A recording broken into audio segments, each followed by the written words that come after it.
Ladies and gentlemen, on both sides of the Atlantic, again, good morning, good afternoon.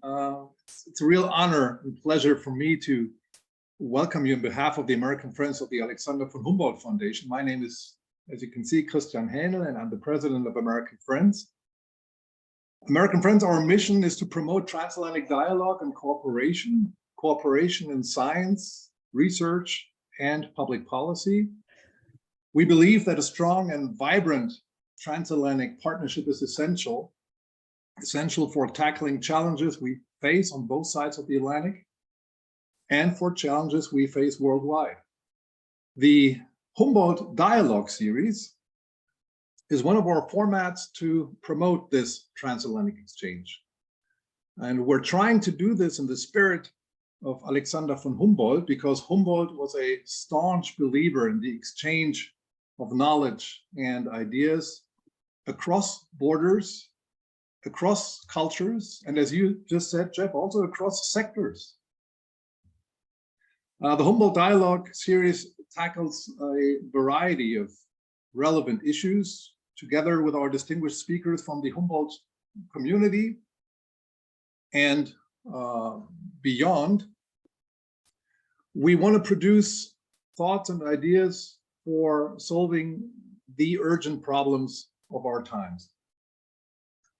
Today, we're going to talk about diversity in the context of international exchange, or maybe we will also talk about the lack thereof.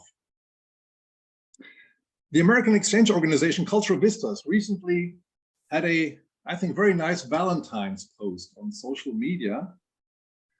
And that post implies that we're still kind of far away from diversity in international exchange.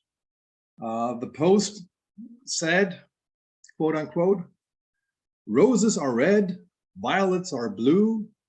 International exchange programs should be accessible to everyone and not just the few."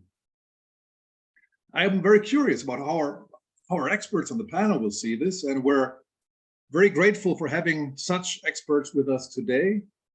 The panel was put together by Andrea Stiff. Andrea is the chair of the Diversity, Equity, and Inclusion Committee at American Friends of the Alexander von Humboldt Foundation. And Andrea wears so many professional hats that limited time permits me to only mention a few. Andrea is Director of Research Development at the Curry College of Computer Science at Northeastern University. Before that, she held distinguished positions at the University of California, Santa Barbara, and at the University of Colorado in Boulder. Her professional interests includes the internationalization of higher education, and Andrea herself has plenty of international research, teaching, and exchange experience. Andrea is also a Humboldtian. That's how the alumni of Humboldt Fellowship programs call themselves. And there are 30,000 Humboldtians worldwide, almost 6,000 in the United States alone. These Humboldtians are our greatest asset in promoting transatlantic and global cooperation. And if any one of you want to partner with them, the Humboldtians, and with us, please reach out to us. We're always on the lookout to create meaningful impact together with existing and new partners on the issues of our time. Andrea, thank you very much again for making this happy and for making this happen. And you are making us happy by making this happen, of course. And let me hand it over to you now. Thank you. Okay, thank you so much, Christian. And so I would just like to say very briefly, that while the session is only the second in a series in the digital dialogue series, Racism in Science and Scholarship, Perspectives from the US and the Global Humboldtian Network, this series has already been very important in the work of the Board of American Friends, especially through the work of the DEI Committee. It's really helped us build new connections, deepen the discussion about how we as Humboldtians can shape the work, impact, and reach of the Humboldt Network, and has helped to raise awareness of the importance of diversity in transatlantic context, as well as strengthening the discussion of how we can not only raise our consciousness about the issues, but also to take action. And so we're pleased also that the conversations that center on the questions of diversity and scholarship are increasingly taking place with the foundation itself. And these conversations really are bearing fruit. So it's a really exciting time that these dialogues are taking place. I want to say that this work would not be possible without the commitment of the DEI committee members and without that of our board. So I'm very thankful for that. And I would hope that you will please look out for more activities, including digital dialogue sessions. And, we're planning for one in-person event in the fall in Berlin. We're also working, to boost the diversity of U.S. applicants to the BUCA program through both targeted letter campaigns to HBCUs and HSIs, but we also plan to hold a targeted workshop at an HBCU in preparation for the next round of applications. So again, a lot is going on. It's an exciting time. And with that, I'd like to thank you for attending and thank Jeff for volunteering to really lead discussion and help shape the questions that are being asked here today. And I'm really excited to hear from our wonderful speakers and also the ensuing dialogue. So with that, I'll turn it over to Jeff to launch the discussion. Jeff. Well, thank you so much, Andrea. And thanks especially to Andrea for organizing the panel and also the idea of this whole series. I also want to thank Christian, of course, and Alonka, who is behind the scenes, not always behind the scenes because she's with us here, for organizing this and making it possible. I'm not going to introduce the distinguished panelists because I don't want to take up too much time. And you have on your invitation their detailed activities, careers, positions. But I would only say that we are very lucky to have Carl James and Yasmin Karakoskulu here. I fortunately was able to work with Yasmin before on a project many years ago on a similar topic, and Carl James I've just met. So I ask you to take a look at the biographies on the invitation. This was a topic that I had suggested in our series to Andrea because I'm particularly interested in the international context of defining diversity. There's clearly a benefit to comparing countries such as Germany, the United States, and Canada, and others about the way they approach diversity. And we know that their approaches are sometimes very similar and sometimes very different. But the point is it's not always the same. And there's, of course, the situation that oftentimes in Germany, American notions of diversity are brought over without taking into account the context in Germany and the different kinds of groups that there are here. That's something that's especially of concern to me. I've always thought that diversity would be better defined broadly with the term other, because otherness and being different is oftentimes the category which distinguishes being disadvantaged. The importance of context, therefore, is really important to me. And also the notion of intersectionality, which I'm sure will come up. So of course, we're not only concerned with diversity, but with equity, with access, inclusion, and a topic that in the United States, and I think in Canada as well, is paid more attention to than Germany, is the issue of retention and sustainability. Keeping people who are of diverse backgrounds in the educational system, giving them support, making it possible for them to complete whatever it is their goals might be. So before I just ask the first question, I just also want to compliment the Humboldt Foundation because last week there was a wonderful collaborative panel sponsored by the Alexander von Humboldt Foundation, along with the British Council, along with the Fulbright Germany office on diversity and excellence. So I see this as a follow-up and reinforcing the kinds of discussions we had there last week. So again, rather than having statements, I'm going to proceed with some questions from the list of questions that you all saw on your invitation. And I'm going to ask each of our panelists a question that they've chosen, and we'll then proceed from them discuss their discussion, but then as quickly as possible out to the audience. So we have at least 30 to 40 minutes of discussion. Okay, so let me start with Carl because he's asked me to pose a more general question. And this is, of course, right from the list we have. Carl, what does diversity mean and how do we deal with the complexities of the issue in the context of scholarship and exchange programs? How might this question impact an individual's experience and the decision to do research abroad? Carl. Thanks very much. Thanks very much for having me, and thanks for the question. I know the diversity, equity, and inclusion are common words to be using, and it's very much part of the work that we do at York University in Toronto. And there's a tendency when we think of diversity to look strictly at something such as ethnicity or race, gender, et cetera, But I also think that while we looking at these visual things, we have to think of diversity in terms of different ideas that people are bringing and how these different ideas might be reflective of the different experiences that we need to accommodate. Too often we have diversity and we claim for diversity, but only looking for diversity in bodies in terms of quote unquote representation, but not diversity in terms of ideas. And I think when we think of the diversity, are we ready to accommodate the diversity that we're asking for is one of the questions that I constantly think of.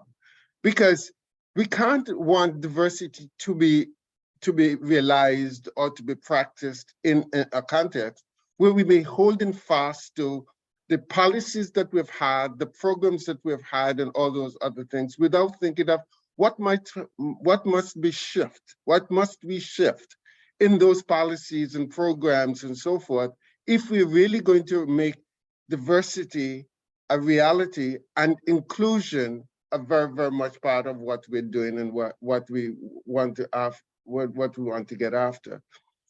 So when we think of diversity, then we should always be thinking of how diverse is the team that we're working with when we think of research. And if we think of diversity of the team, it's not just simply to think that the other team members are going to reproduce that's what we're having, but leading us into other ways we might not have thought before. And I keep thinking that today, a number of things should prompt these looking internationally beyond our borders, because COVID has really influenced us in starting to think about how what happens in one context is an international is going to affect the other.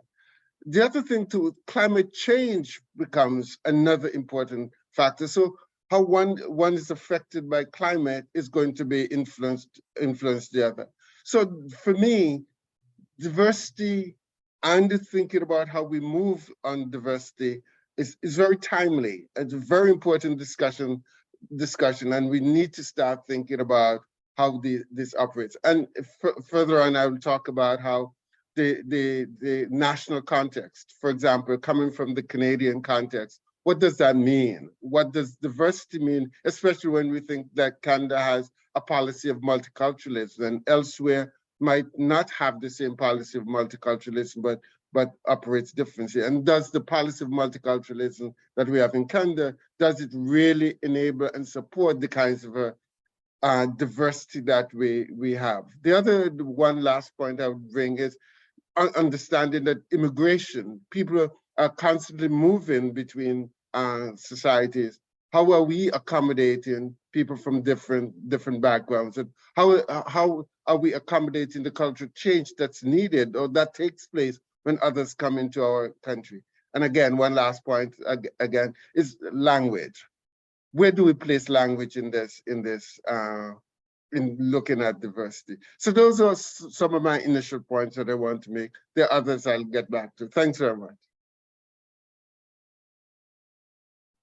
Yasmin, I'd like to hear what you would say to what Carl just said, but I just want to, before you do, just want to extend it. And again, why I'm so pleased that you're on here, because one of the issues that comes up so often in comparisons between North America and the United States, and that what gets forgotten here is that the Turkish population in Germany, many of whom are citizens, are not recognized as part of a diversity project or a diversity recognition.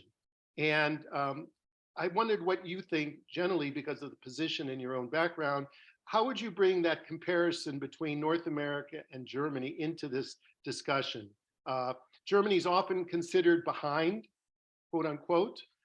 Is it behind, or is Germany making strides? Please. Thank you, Jeff. It's an interesting question to ask if Germany is behind, or did we already catch up and reach a certain point. Coming to your specific question on Turkish community in Germany, or people who have somehow, we called it in Germany a Turkish migration background. A background that goes back to the family roots that are in Turkey. That doesn't mean that people are all of Turkish origin in an ethnic or racial way. We have a very multi-ethnic society, multi-ethnic groups from Turkey in Germany. One of the biggest is the Kurdish group, for instance, in Germany. So yes, one has to know a little bit more about the development of Germany after the Second World War, and the guest workers program that was put into action in the 1960s, 50s and 60s, beginning with the Italians, and later on the Turkish followed. So in a way, this program divided the societies into the ones who are the let's say in the work on the job market, the underdogs, those ones who did the work that no one else wanted to do, and that were not regarded as qualified workforce, and their children and their grandchildren that have grown up in Germany and now found different positions in society, but nevertheless are confronted with an idea of the Turkish or the Muslim Turkish person who's not as civilized as the rest of the society. So we have a racial perspective on migrants from different, especially from the global south, and from this history of Germany accepting so-called guest workers for some time. So in Germany, the perspective on migration society on the one hand and on internationalization on the other hand is interesting when it comes to diversity. So you have a search for international researchers, international students at universities that help Germany to internationalize on a global scale. But in that, the perspective there is to gain, especially students and researchers, high performers from the global north. Whenever it comes to those ones who come from the global south, it's more about helping. You can see this in of course, in very distinguished and good programs for researchers that are under risk, for instance, from Turkey, from Syria, from Afghanistan. And the Alexander von Humboldt Foundation does a very good job in offering specific positions or stipends. But on the other hand, they come into a university where their background is not acknowledged as much as a background from people coming from North America. So if you look at it into a staff that is maybe internationally diverse, the staff with a diversity that is linked to the global south would be considered as less performing than a staff that is much more, let's say, linked to countries of the global north. So here you have this excellence, internationalization, migration society thing that is quite specific, I would say, for the German context. Good, thank you. Start with. perhaps. Thank you. But We of have, course, I don't want to make a picture that is all over only negative, but because in this respect, some things start to change as the German universities started to develop diversity policies, strategies, and some of these universities, for instance, my own university, puts these tackling discrimination, racism into the middle, into the center of a diversity policy that on the one hand embraces, of course, internationalization, but also has a critical approach towards what the university itself offers to all these people who come from other countries or who are not acknowledged as a part of the internationalization process with multilinguality and so on in German universities. thank you. We have a question, but I just allow myself to respond. Yasmin, what you just said goes back to the discussion we had many years ago about diversity and internationalization. And I'm glad that you're articulating it so clearly, because oftentimes universities think because they're internationalizing, this is addressing the diversity issue, and not necessarily because there are clearly class differences. Carl, would you have a response before we move on to Yasmin, or Yasmin to Carl, and then we'll move on to the questions? Yeah, I think what Yasmin's discussion signals to me is that we cannot talk about diversity and diversifying our institutions or anything without paying attention to how the society, the culture we have evolved in our respective society, have understood and identified different kinds of people and what these people mean. So, for example, in the Canadian context or America, who came when? And how we and why they came, et cetera, is all part of how we're going to understand diversity. So even though some racialized people might come to say Germany and might have been born there, would they ever be seen as Germans? Or, you know, in the Canadian context, the same question can be asked: is the racialized people and for example, Black people are with what might be considered quote unquote Canadian accent might be asked where you're from, even though they're third, fourth, fifth generation Canadians. So we have to think about the culture of the society. So the way in which we're going to accommodate diversity and include people will also mean that we'll have to challenge, we have to start conceptualizing people's bodies in that space differently. And it cannot just be the institutions.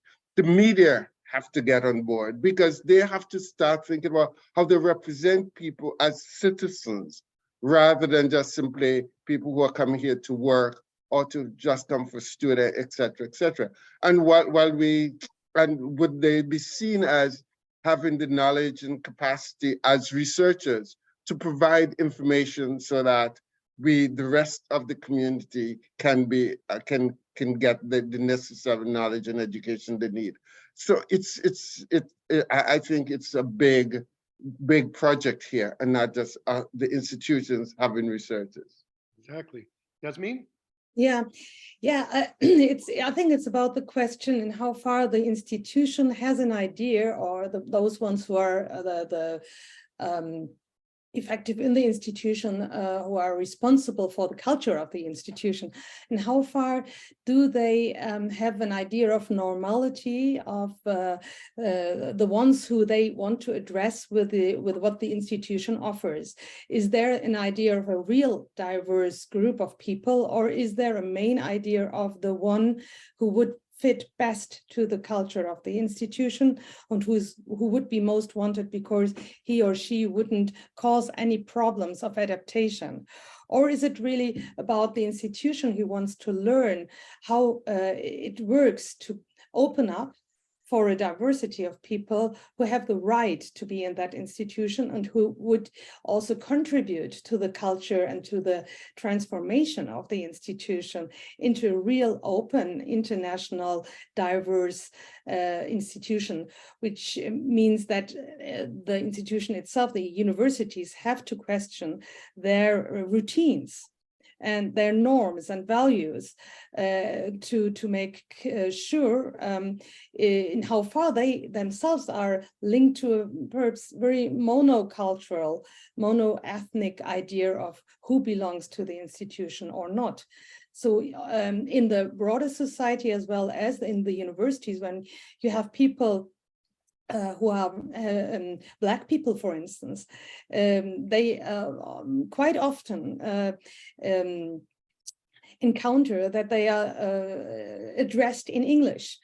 If they have been brought up in Germany, their mother tongue would be, their mother language would be German, or even they might have studied also abroad German and come to a German university to speak also German, but they would be addressed in English because they would be regarded as those ones who are the others, as you said, the others who don't belong, who are strangers, who are different.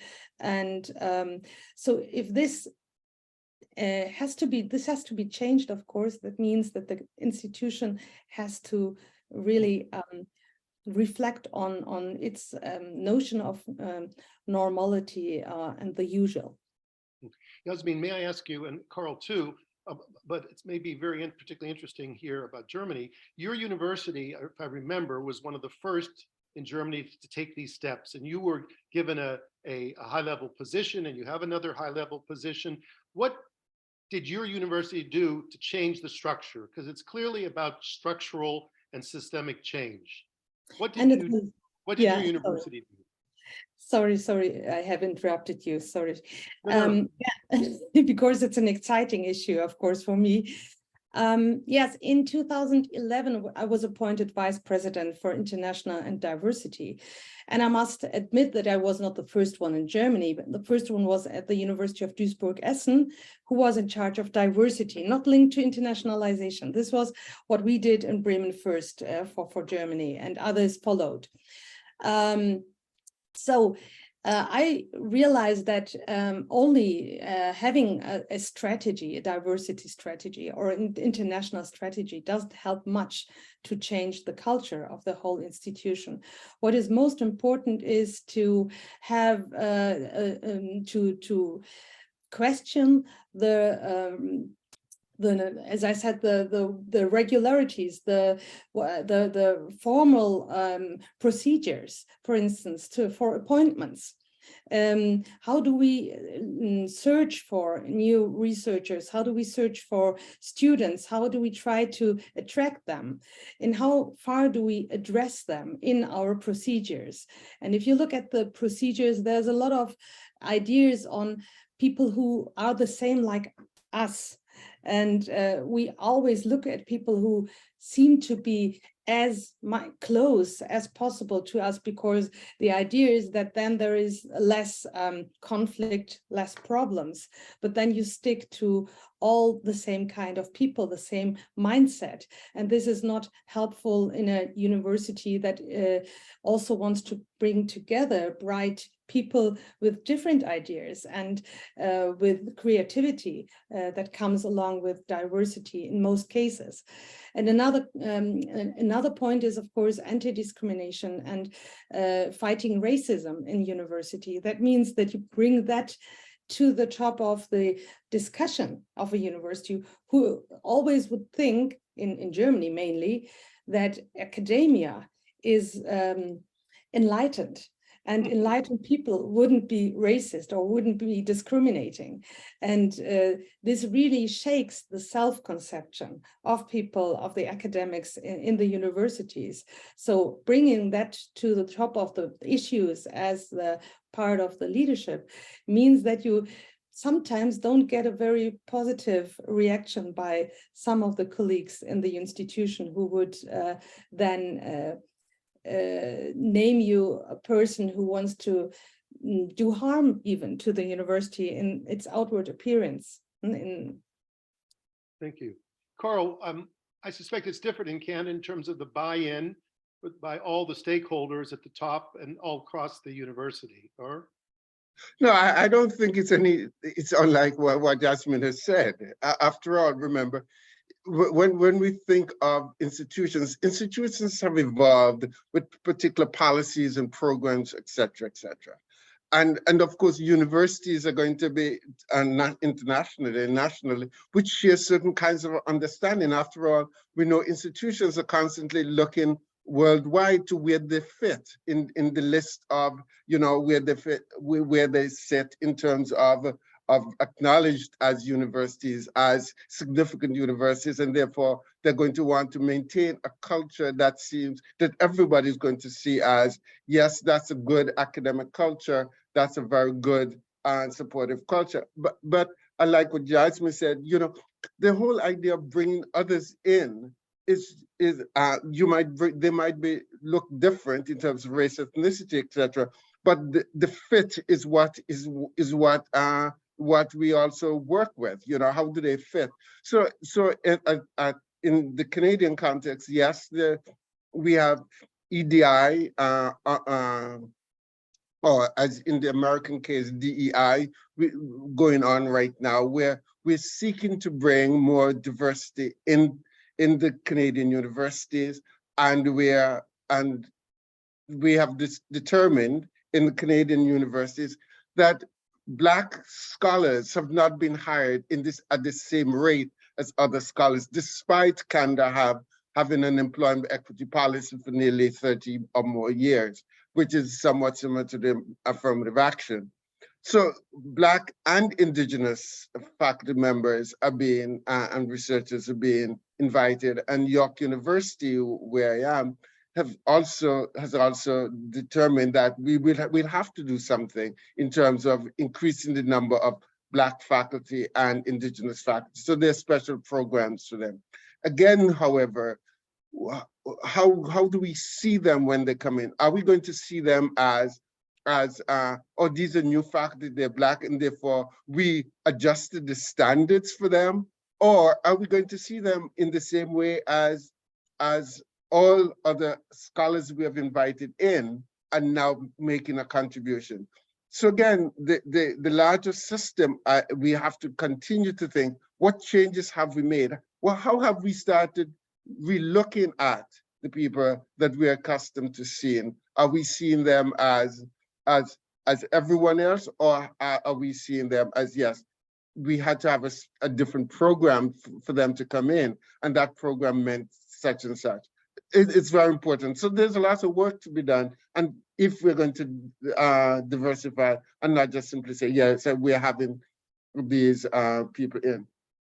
And so it would also mean every faculty member, all the researchers will have to examine how they have thought of the people who are quote unquote different, and where does that come from, and what adjustments that we as researchers have to make in order to be able to receive and accept the different ways in which our research might go, the teaching might go, the curriculum might go. How ready are we for that kind of work? And then that's us. But there again, what about the students with whom we're going to work? All those kind of things are absolutely critical for us to examine. So it's a big job these days. Okay, thank you both. If you'll allow me, I have one question and I'd like to move to the audience. I just want to as one of our last questions, and I want to come back to this. You're moving, Carl, with your statement about a big part of this discussion, which has to do with diversity driving excellence.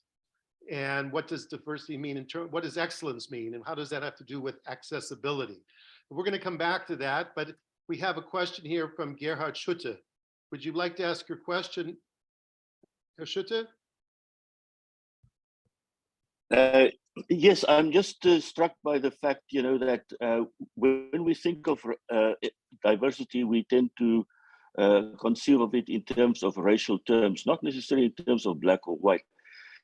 And I'm quite concerned about this thing, because when we talk about diversity, it is as if we talk about bounded items without, you know, possibilities of cross-referencing. I was thinking specifically of one example I encountered, you know, of a Native American artist whose art was being typified as Native American art, and he responded, he says, you know what, I just want to be a good artist.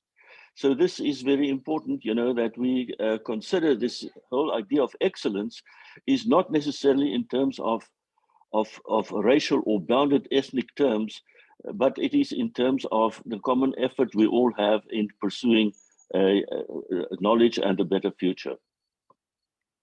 Okay, comment, Yeah. Yasmin? Yeah, this is a big issue, a big issue about representation and becoming part of the whole institution, and how far and representation politics also. So diversity is very much about identification of different needs or different also being different. You said it, it's about othering. Othering means that others make you different. You might not feel different, but others make you different. And in a consequence, you might be discriminated against because you're identified as different, as belonging to a group that is considered not to fit to the institution, not to fit to the society, or not to fit to a special issue that is tackled. And here we have to see that on the one hand, if specific groups of the society, also in an intersectional perspective, let's say ethnicity and gender, for instance, or age, is not represented in an institution as much as they are part of the society, that gives us a perspective on how much or how open is the institution and in how far discrimination takes place in the institution. And of course, people don't want to be in academia, neither in arts, regarded as representatives of an ethnic group or of a gender, of a specific gender. But if you look but it doesn't help to say we don't look at these differences. For us, everybody is the same. If the figures show that in the university, these only some groups find places for them in the institution and are acknowledged, whereas others are left out. So the issue of is not easy to answer. You need to have an idea on how diverse is your staff, is your faculty, are your students, and on the other hand, you should not address the students as representatives or staff or faculty of a specific ethnicity or of a specific gender, if they don't want to be addressed like that themselves. Or of course, everybody is not only one gender or one ethnicity or age group, but we are all in the intersection of all these different aspects of diversity, and they may interact in a negative or positive way. Exactly. Thank you, Yasmin. Carl, do you want to make a brief comment before I go to the next question? Yes, I agree that we just cannot think of diversity in one area, in one aspect, and therefore diversity must be seen intersectionally in terms of how gender, race, ethnicity, sexual identification, etc. All these inform and influence our the ways in which we come to what we're doing, etc. And therefore, that it's also important for the work to be representing a diverse group of ideas, etc., etc. So it's important then, it's not just about the bodies there, but it's the ideas, how represented or how much what we're looking at is capturing the different kinds of ideas that exist in the society, in the community, and acknowledging that these ideas are informed by the backgrounds of the respective people who put them out. You know, one of the significant words that we use in right now when we're looking for people, people in English, people are called diverse people, as if people can be diverse, you know, but everyone is, if that's the case. But one of the words that, it's not, you have to name that diversity that you're going at, I would think. And the other word that constantly come these days is people with lived experience. And there tends to be only certain kinds of people are seen as or represented as having lived experience, but everybody has lived experiences. And we have to start thinking, oh, what's my lived experience? How's my race, gender identification, age, all those things informing my lived experience? And therefore, accept that as something that I bring to the discussion, and everyone else does as well. Thank you. You have a question, Agnes? Oh, Agnes. Yeah, I'm here. Okay, Yeah, please ask so- your question. Yeah, the question was regarding to the last two comments that kind of responded to it, because diversity is, oh, I see my camera. There you Oops. are. Oh, There there, you there I am. Yeah. Hi, everyone. So yeah, diversity includes all sorts of diversities: gender, sexual orientation, age, and socioeconomic backgrounds as well. And so language, as it was pointed earlier, it becomes very crucial of how we use language in our interaction to create climates that are inclusive, because diversity can be numbers, but climates are about how people feel within a certain environment. And this intersectionality of identities and our own varied identities addressed in language is a very simple, important, yet often overlooked way of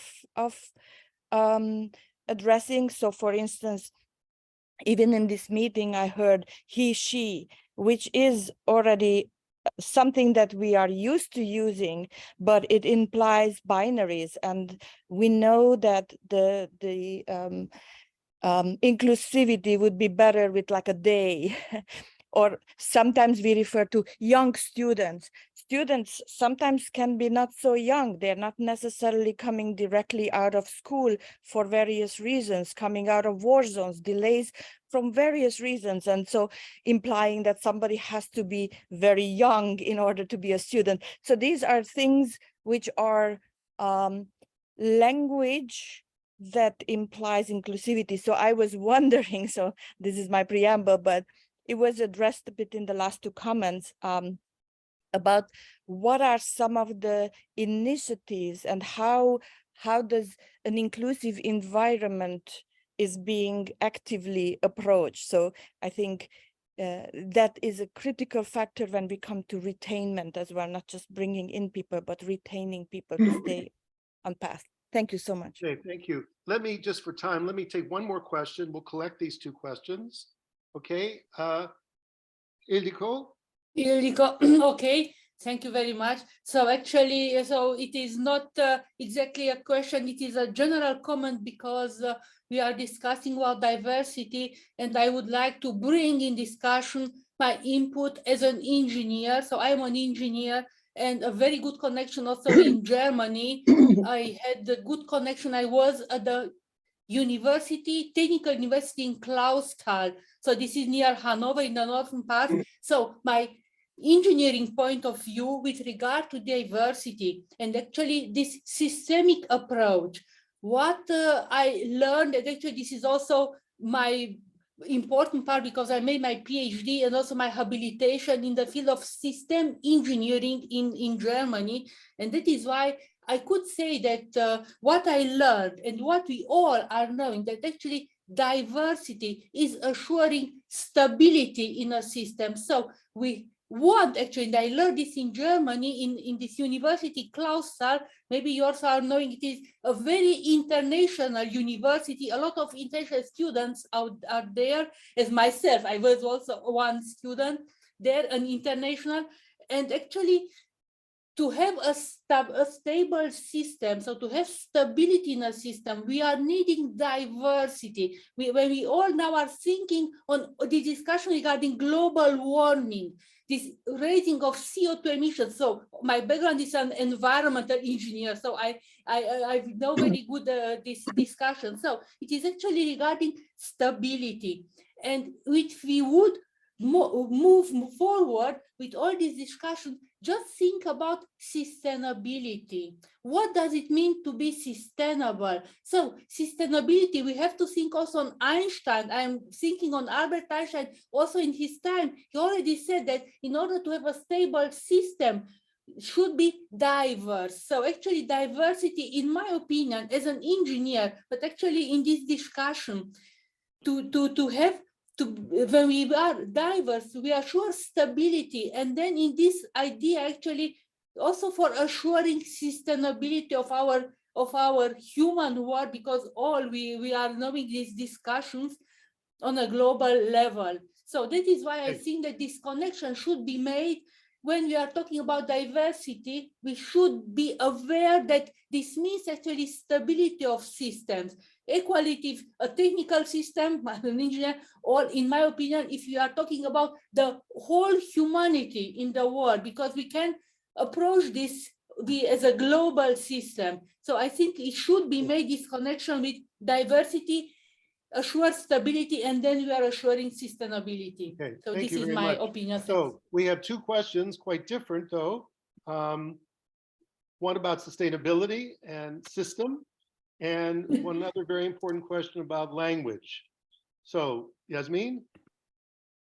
I found the last comment quite interesting, because I wouldn't have put together the stability together with diversity. Moreover, I would have put it together with the flexibility, the possibility of a system to react in a flexible way on new challenges, new questions. So we are talking about the universities. Universities are the places where we seek for knowledge on how the world goes, how things happen, why they happen, and what maybe. We always talk about we find solutions. We don't know if we find them, but we are on a way to search for solutions for problems of the world, of the present and the near future. So in doing so, we need different perspectives, we need different knowledges, different sources of knowledge and ideas.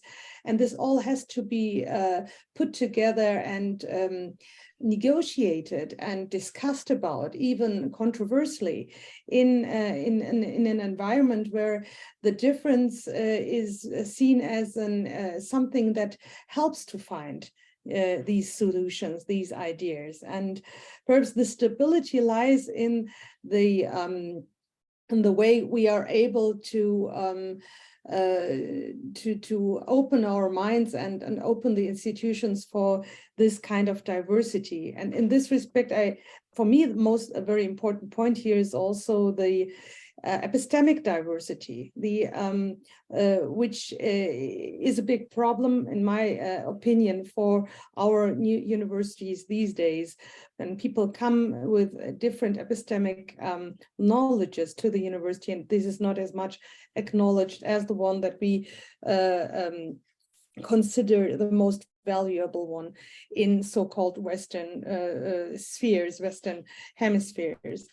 And the second point was the language. And I would like to refer here to Sarah Ahmed with her language of diversity.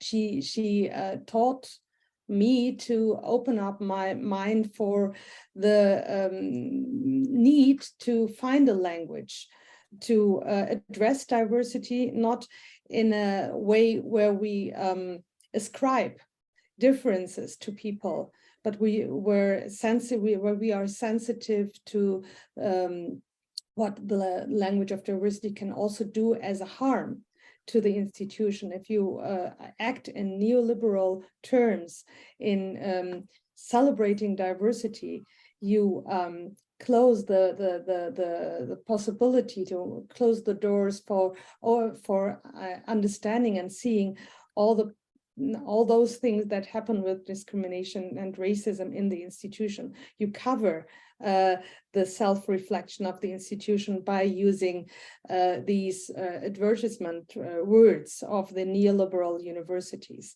So the language of diversity is something we have to work upon, and we have to reflect, continuously reflect upon.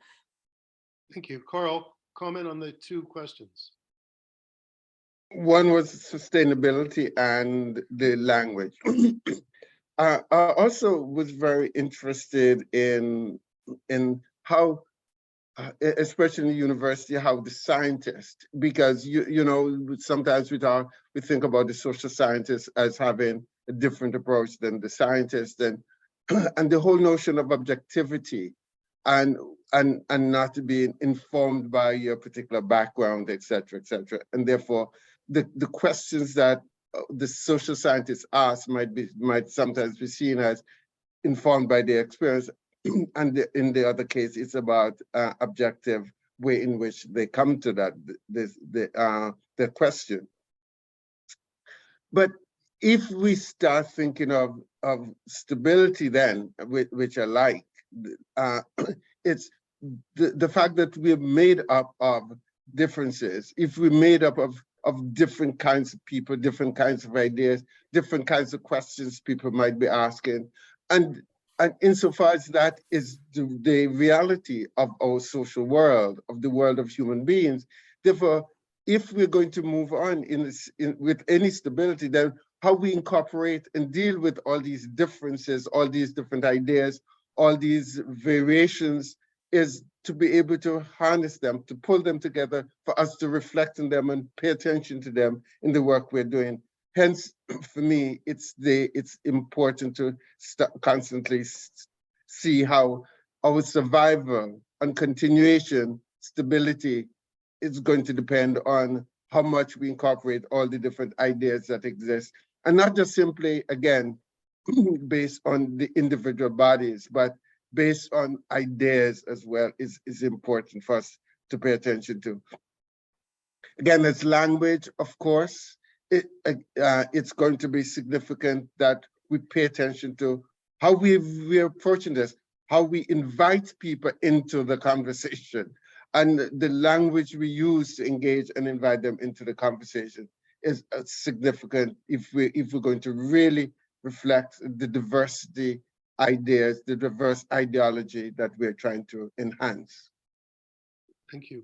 We have time for maybe just one quick question before I go back to conclude with the, okay, here's Adrienne Edgar, please.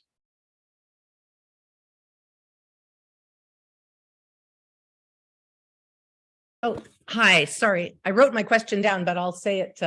I have a question about sort of cultural differences in international exchange. How do we advise students, or for that matter, faculty, who want to, just as one particular example, who identify as LGBTQ+ and come from a country that is more accepting of such identities and want to travel or study a part of the world where such identities are less accepted or even actively repressed. I struggle a little bit. I study Russia myself, and with what has been happening, of course, there are other big issues going on with Russia right now, but one of the things that has happened there is that they've become extremely, repressive toward LGBTQ+ identities. And when I have students who study that region and want to go there, I struggle with how to advise them. Thanks. If I could just make a comment, I think it's a good question. It's a very pragmatic question, because any of us, pardon me, who are involved in international exchange or international education, sending students abroad or faculty abroad, have to come to terms with this, not only in regard to that particular LGBTQI issue, but certainly regard race, ethnicity, difference, disability, and so on. So I'm sure there are a lot of people here who might be able to comment on it, but I think part of it is a lot of information and education to the person who's thinking of going abroad, and in the case where there are receiving institutions, to give them responsibility for also trying to make that person stay as comfortable and congenial as possible. But I don't know if anybody else wants to say. I'll turn back now to Yasmin and Carl, also for them to kind of give a few concluding words. Yasmin? Thank you, Jeff. Yes, I think the last point you made was a very important one, not to leave the student and yourself alone with this question. It's an institutional question. And you have to have people in the corresponding institution in Russia or whatever, wherever it is in the world where you might have specific vulnerable groups, students from vulnerable groups. It's important to have allies in the institution you send the student to, and not only allies that are also allies, of course, that are responsible, that take over responsibility for what will happen then. So what was done in the past with intercultural trainings was to give information about a country and its specifics, and then send the people there. And the expectation was that the whole country or the whole institution would act like you were taught. But of course, the diversity is also there in the country and in the institution. Not each Russian university is the same. Not each department in a Russian university will be the same. And so it's important to figure out where are your allies, where are responsible people that take over responsibility and help you to secure the stay for your student in the place where the person wants to be. Then any final words? Then I'll turn it over to Carl, since we only have a few more minutes. I would say my final word here would be, we have to take into account the diversity of people in terms of their diverse, their self-ascriptions, but as well as in terms of what they are ascribed to, because they have to deal with that in the environment they are in. And the language of diversity here, in a sensitive and critical race, theoretically informed language of diversity would help to avoid the stereotypes. Yeah, I think the idea of going abroad is a very significant one, because when we're going into somebody else's country, are we going to change them, or are we going to accept what exists? So I think, and I do a lot of work in that area, and have been participating in these things. And so the idea for me is, how do we prepare our colleagues or the students to go abroad is a very important, and that's yet another discussion that we'd have to get into, paying attention to history and et cetera, and so forth. But more important, the last word for me would be, when we think of diversity, we have to think beyond just simply these things such as the bodies, race, ethnicity. We have to think of the intersections of all these. We have to think of the ideas that exist. We have to think of, we didn't bring up much, the idea of disability, but that's also a very important part of and then we have to, when we think of diversity, we have to think of how ready are we, both as individuals, to accept different ideas, different opinions, different people, being our colleagues, being our research colleagues, et cetera, and how ready are we to also advocate? Because in these days we talk about allies. What does that mean for us to be able to accommodate all these different things and to move the institution? And I think when we think of diversity is where we're thinking of, we live in an interrelated world. And therefore what happens in my institution is going to be affected and will be affected by what happens elsewhere. So diversity is important, and a number of other words came up. Inclusion, being inclusive, what does that mean to be inclusive? So we can't go towards diversity without thinking about being inclusive, and just doesn't mean that the person is here, but the person is able to make the contributions as anyone else, irrespective of their background. We talked about access, retention. So all these to me become important words that we should always think of when we think of diversity, is how much the institution, and then for me is how ready is the institution, and what role are we going to play to make the institution ready to be an inclusive institution of diversity about which we're talking. Thanks. Thank you so much. There's so much more we could talk about. That'll have to be perhaps during the next dialogue. Since you mentioned allyship, Agnes mentioned mentorship. That's something that's particularly important in all of these discussions. But in any case, we'll save that for the next discussion. Thank you, Carl. Thank you, Yasmin. Thank you, Andrea. Thank you, Christian, and thank you all for joining us today, and look forward to seeing you at the next Humboldt Dialogue. Bye-bye.